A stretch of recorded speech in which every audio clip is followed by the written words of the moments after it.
আপনারা তো পদযাত্রা নিয়ে নয়াপল্টন থেকে এখানে এসেছিলেন, তো এখন আপনারা কতজন যাচ্ছেন স্মারকলিপি? আমাদের 3টি সংগঠনের প্রেসিডেন্ট সেক্রেটারি আমরা 6 জন আমরা ভারতীয় হাইকমিশনে যাব এবং আমরা তাদের কাছে স্মারকলিপি প্রদান করব। আমরা 3টি সংগঠনের প্রেসিডেন্ট সেক্রেটারি অর্থাৎ 6 জন আমরা একটু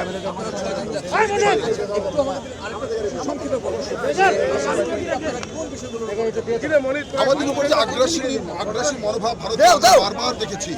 বিশেষ করে এই গত কয়েকদিন আগে যে আমাদের সহকারী হাইকমিশন আগরতলা সেখানে যে ন্যাক্কারজনক হামলা, আমাদের পতাকার অবমাননা এবং ভারতের মিডিয়াতে যা ইচ্ছা ভাবে আমাদের অপপ্রচারিত হচ্ছে, মিথ্যাচার করছে। আমরা এই মিথ্যাচারের বিরুদ্ধে আমরা আজকে প্রতিবাদ জানাতে এখানে এসেছি। পুলিশি বাধার মুখে যেতে পারলেন না নাকি আসলে আপনারা এখান থেকে স্মারকলিপি? আমরা শান্তিপ্রিয় একটি রাজনৈতিক দলের 3টি অঙ্গ সহযোগী সংগঠন। আমরা সবসময় শান্তিতে বিশ্বাস করি। আইন শৃঙ্খলা বাহিনী আমাদেরকে এখানে তারাও সুন্দর আচরণ করেছে আমাদের সাথে এবং আমাদের যে লক্ষ্য হাইকমিশনে যাওয়া, সেজন্য তারা আমাদেরকে সহযোগিতা করবেন। আমরা সেভাবেই তাদের সহযোগিতা নিয়েই আমরা হাইকমিশনে যাচ্ছি। কতজন যাচ্ছেন?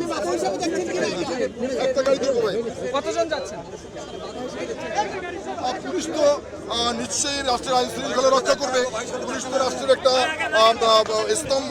তারা যে কাজটি করছে আমরা মনে করি রাষ্ট্রের এখানে অনেক মানুষ, হাজার হাজার মানুষ সাপোর্টাইজ হতে পারে, বিশৃঙ্খলা হতে পারে। সেটার জন্য তারা যে কাজটি করেছে আমরা পুলিশকে সাধুবাদ জানাই। কতজন যাচ্ছেন? আমরা 6 জন যাচ্ছি।